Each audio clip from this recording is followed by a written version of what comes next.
اور راضی ہو گیا اور دونوں جنگل چلے گئے۔ جیسے ہی گھر آیا حماد نے حیدر کو کہا، بھائی وہ دیکھو کیا ہے۔ جیسے ہی بڑے بھائی نے قدم بڑھایا تو حماد نے بڑے بھائی کو دھکا دے دیا اور خود خیمے میں آ کر سو گیا۔ جب سب نے پوچھا کہ دوسرے شہزادے کہاں ہیں تو کہا کہ میں تو سو رہا تھا، مجھے نہیں پتا۔ سب بہت پریشان ہونے لگے اور جنگل چلے گئے۔ بہت ڈھونڈنے پر گڑھے سے شہزادے مل گئے، مگر وہ فوت ہو چکے تھے، کسی سانپ نے کاٹ لیا تھا۔ حماد کو جب پتا چلا تو وہ بہت اداس اور پریشان ہوا، کیونکہ اسے اس کی ذرا بھی امید نہ تھی۔ بہت رونے لگا اور اسے اپنے کیے پر بہت پچھتاوا ہوا تھا۔ جب محل میں واپس آئے تو وہ سب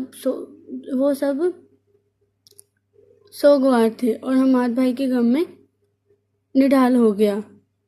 وزیر نے بادشاہ سلامت سے کہا کہ بادشاہ سلامت، میں جانتا ہوں کہ آپ سب بہت غمزدہ ہیں، مگر آپ کو چاہیے کہ آپ حماد شہزادے کو سنبھال لیں، وہ آپ کا آخری سہارا ہے۔ وزیر کی یہ بات مانتے ہوئے بادشاہ نے صبر کر لیا اور حماد پر توجہ دینی شروع کر دی۔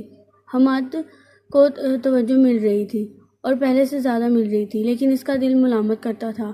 جب جوان ہوا تو بادشاہ نے اسے اپنا وارث اور آنے والا بادشاہ ہونے کا اعلان کروایا، مگر حماد ناخوش تھا۔ بادشاہ نے پوچھا کہ کیا بات ہے، مجھے بتاؤ۔ تو حماد نے کہا کہ کچھ نہیں ابا حضور، ملکہ اور بادشاہ اس کے اس رویے سے بہت پریشان ہوئے۔ جب ایک دن ان مولانا صاحب دوسرے ملک کے دورے سے واپس آ رہے تھے تو پوچھنے لگے کہ کیا بات ہے، آپ تو بہت پریشان لگ رہے ہیں۔ تو بادشاہ نے سارا ماجرا بیان کیا۔ مولانا صاحب نے حل نکالنے کے لیے کہا، مجھے شہزادے سے ملوانا۔ جب مولانا صاحب شہزادے سے ملے تو کہنے لگے کہ مجھے آپ سب کچھ بتا سکتے ہیں، میں کسی کو نہیں بتاؤں گا۔ کچھ وقت جواب نہ ملنے پر وہ بولے کہ مجھے سب پتہ ہے، میں آپ کے منہ سے سننا چاہتا ہوں۔ شہزادے نے ساری بات مولانا صاحب کو بتا دی تو وہ کہنے لگے کہ کیا تو آپ نے جرم ہی کیا ہے، مگر آپ کا ارادہ اپنے بھائی کو مارنے کا نہیں تھا اور شہزادے کی اتنی ہی لکھی تھی، اور اگر آپ یہ قرض اتارنا چاہتے ہیں تو اپنے ابو کا تخت سنبھالیں اور اپنے رب سے معافی مانگیں۔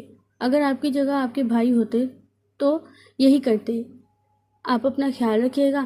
مولانا کے کہنے پر حماد نے بادشاہ صاحب کا تخت سنبھال لیا اور اللہ سے معافی مانگی اور عوام کی خدمت کرنے لگا۔ بادشاہ کی پریشانی میں کمی آ گئی اور وہ حماد کی طرف سے بہت خوش ہو گئے۔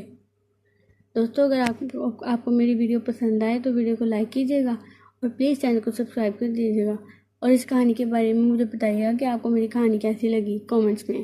اللہ حافظ۔